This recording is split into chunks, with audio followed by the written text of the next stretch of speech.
Greh nas oddalji od Boga, pretrga povezavo med zemljo in nebom in povzroči našo bedo ter zgrešenost življenja, je papež Frančišek dejal vernikom zbranim na trgu svetega Petra na nedeljo Jezusovega krsta.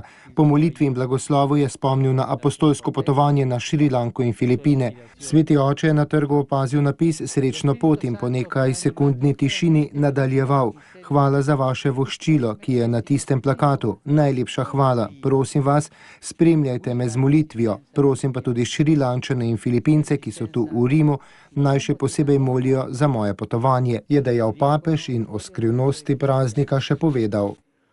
Porre sotto l'azione dello Spirito Santo la nostra vita di cristiani e la missione.